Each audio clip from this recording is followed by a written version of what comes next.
mukhang natatabunan na ata guys yung issue dito sa West Philippine Sea. Kasi paano ba naman, ang daming controversial dito sa ating bayan ngayon, especially sa usaping ICC. Dito din sa binitawang conversation ni Las Cañas laban dito kay dating Pangulong Rodrigo Roa Duterte sa Davao Death Squad. So, malaking issue din yon. And then, yung issue din dito sa fake news sa SMNI. So, nalilimutan na nga ang usapin dito sa West Philippine Sea. At ito na guys ang nangyari. Kailangan hindi natin to kalimutan. Everyday ipaalala ito sa ating government, sa ating mga mamamayang Pilipino na atin yung territory na yan. Kasi guys, this is too much bullying, too much power grabbing. Oh, tingnan nyo 135 Chinese vessels swarm doon sa Julian Felipe Reef. Atin ho yan. Hindi yan sa kanila. Meron akong video ipapakita sa inyo guys. Wala siyang sound pero makikita nyo naman kung ano-anong klaseng mga boat na magkakatabi talaga sila mismo guys. Magkakatabi sila. Hindi sila yung nagkalat-kalat sa ibang area, kundi doon lang mismo sila sa part ng Julian Felipe. Ito yung video. Yan, kita nyo yan. Yan yung magkakatabi. Hilera nga kikita nyo yan. Ang dami. Magkakatabi lang sila Diyan lang mismo yan guys sa area ng ng Julian Felipe. Tingnan nyo guys may mga solar panel. Mamaya may papaliwanag ako sa inyo guys Yung mga barko nila nakikita nyo yan.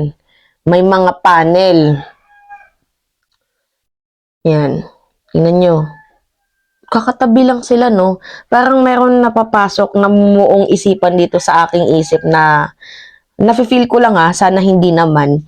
Kasi itong itong China na to, sa Kim.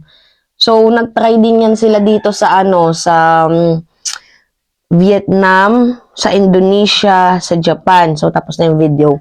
Anyway, yan na nga, paliwanag ko sa inyo. Napakasakim nitong China na to. To the point na nag-try din silang mga mukam dito sa area ng Japan, area ng Vietnam, area ng Indonesia. Pero dahil itong mga bansang yan, maliit man yan or malaki, pumapalag. Kaya hindi ho nakakaporma itong Chinese sa ginagawa nilang masamang plano. And then nakita nyo naman ata guys sa pinakita kong video na meron hong mga solar panel.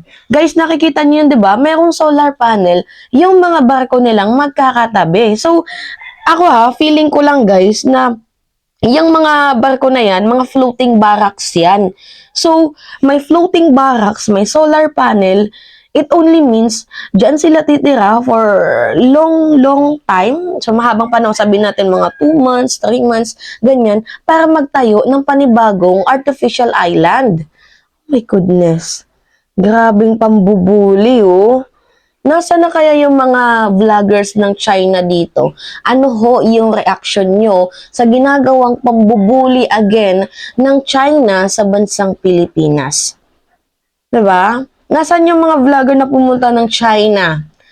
Nasaan ho yung mga vlogger na iisa lang ho yung kanilang boses? Anti-ICC, anti-West Philippine Sea, pro-China. Asan na yung mga vlogger na yan? Hindi nyo ba nakikita ang ginagawang pambubuli sa ating bayan? Diba? Hindi ba kayo nahihiya? Hindi ba kayo nagagalit? Diba? Ano yung reaction nyo? Initial reaction nyo nung makita nyo to? Kasi nakakaloka sarili nating bayan, ginagago nyo. Anyway, basahin natin tong dito. 135 Chinese vessels swarm Julian Felipe Reef. Atin yung Julian Felipe Reef na yan So, Chinese militia vessels swarm at Julian Felipe Reef in Palawan within the Kalayaan Island Group, including Chigua Reef, over which the Philippines claims sovereignty. So, within 200 nautical miles lang yan, guys, malapit lang mismo sa ating inang bayan. So, atin naman kasi yan. Ang lakas din kasi ng amas nito mga Chinese na to na kiniklaim nila na sa kanila, hindi naman yan sa kanila. Nasa arbitral ruling yan. Loka. So, the Philippine Coast Guard, PCG, on Saturday deployed two of its vessels to conduct maritime patrol in the immediate vicinity of Julian Felipe Reef, where more than 135 maritime militia CMM vessels have reportedly been seen swarming. So, galaw-galaw na din ho mga PCG. Rektahin nyo na kung ano ho yung pakay nitong Chinese vessels dyan ho sa Julian Felipe Reef. So, rekta-rekta din pag may time hindi yung antay-antay lang sweldo. So anyway, in a statement ng PCG doon sa West Philippines spokesperson Jay Tariela said yesterday that Admiral Ronigel Gavan Coast Guard Commandant ordered the deployment of two of their multi-role response vessels, MRRVS, the BRP Sandigan and BRP Cabra after learning about the presence of CMMs around the area of Julian Felipe. So during the two MRRB's patrol, no response was made to the radio challenges issued by the PCG to the CM. Sana din guys yung maritime patrol ng US at ng Philippines. Dito sana sila mag-focus or gumawa ng base sa napakadaming barko dito sa Julian Felipe. Kasi guys, ang mangyayari dito, if hindi tayo pumalag, patuloy lang silang magstay dyan, and then ang gagawin nila, magtatayo na yan sila dyan ng artificial island. Nafe-feel ko lang guys, kasi itong barko nila may mga solar panel eh. So, para sa akin, floating barracks yan. So, dyan sila mag-i-stay, dyan sila gagawa ng panibagong artificial island. Sana, yung maritime joint patrol ng US at ng Philippines, dyan muna sila magstay sa Julian Felipe hanggang sa umalis na itong mga Chinese vessels na to. Kasi it's very alarming na gumagawa sila or gagawa pa lamang ng new artificial island hanggat hindi pa sila nakakapagtusok dyan, nakakapagpundar ng sandamakmak na corals, 'di ba? Kasi coral reef yung gagawin nilang pantabon dyan eh. So hanggat hindi pa sila nakakapagtabon dyan, ang gawin nyo, pigilan nyo na. Kasi once na nakapagtayo na yan dyan ng kahit maliit pa lang, hindi na yan sila aalis eh. Hanggat pwede pa nating, di ba, solusyonan. Loka. Ay. Kasi itong China na to, wala tong kinikilalang wala tong kinikilalang arbitral ruling, wala din yang kinikilalang EEZ, exclusive economic zone, basta kung saan nila gustong mang-angkin, mangamkam, doon talaga sila. So, itong mga bansa na kanilang tinry, yung Japan, yung Vietnam, pati din yung Indonesia, hindi sila nakaporma kasi nga pumapalag yung mga bansang yan. Ang problema kasi dito sa atin, si dating Pangulong Rodrigo Roa Duterte, hinayaan lamang ho na ang China ang gumawa ng kung anong kabulustugan dito sa bansang Pilipinas. Kaya ngayon, nasanay ho yung China sa ginagawa nilang yan. Kaya ang hirap na hong paalisin sila. Ang hirap na ho nilang i-control. Pero hoping sana this government, 'di ba, mag-focus and gumawa guys ng paraan para ho tong issue na to matapos na. So kasi that is too much bullying eh. Too much power grabbing. Hindi naman sa kanilang territory yan, atin yan. Kaya nga ito yung sinasabi ko sa inyo guys eh, natatabunan ng issue dito sa sa West Philippine Sea dahil nga sumasabay yung controversial issue dito ng ICC, ng statement nila sa Kanyas, dito sa SMNI, yung bombing doon sa Mindanao, 'di ba? So natatabunan yung issue sa West Philippine Sea. So dapat guys, tayo patuloy lang tayo sa pag-voice out kasi hindi natin mamalayan dito tayo nakafocus sa ibang issue. Hindi natin namalayan na yung ating bayan nanakaw na pala. 'Di ba? Harap-harapang ninanakawan tayo sa ating bayan. Kaloka. Anyway, going back sa ating topic.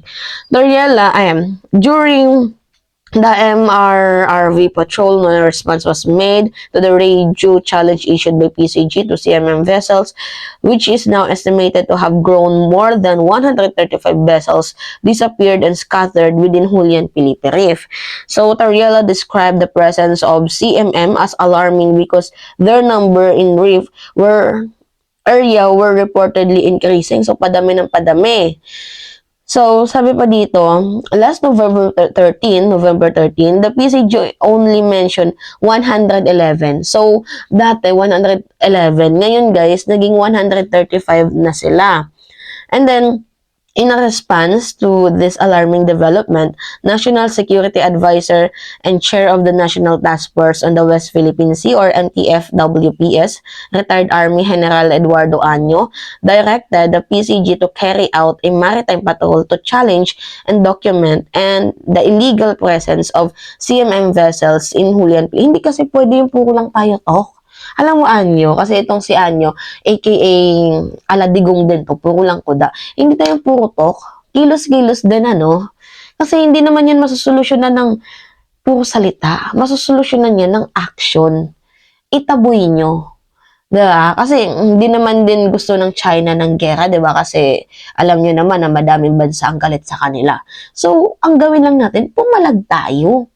Hindi yung puro lang tayo silent sa issue to kasi hindi naman ata tayo pipi. 'Di ba? May boses naman ata tayo, meron naman nakakapagsalita naman ata tayo. Meron tayong mata na nakikita natin ang kanilang ginagawang kamalian sa atin. Bakit hindi natin to sungiin? 'Di ba? Bakit hindi natin to sunggabin? Huwag yung puro lang salita kasi ano yung magagawa ng bunganga? Buti sana kung bunganga mo naglalabas ng Armalite yan, hindi naman, 'di ba? Anyway, sana itong ano natin, tawag doon, PCG natin, BFAR natin, lahat ng ahensya ng gobyerno na related dito sa pagtatanggol ng ating soberanya kumilos. Kasi guys, hindi natin mamamalayan na itong San Juan, itong Julian Pilipi na to, na isang dilat lang natin, ay natayuan na nila guys ng artificial island. So anyway, yan ho ang aking munting update para dito sa ating bayan. Hoping so, lahat din guys ay magsalita. Speak up your voice. Hindi pwedeng ipagpabukas natin to kung kaya naman natin ngayon. 'Di ba? Anyway, yun lamang ho guys. It's me again, si Mima Alicia at nagbabalik ulit para sa ating panibagong video.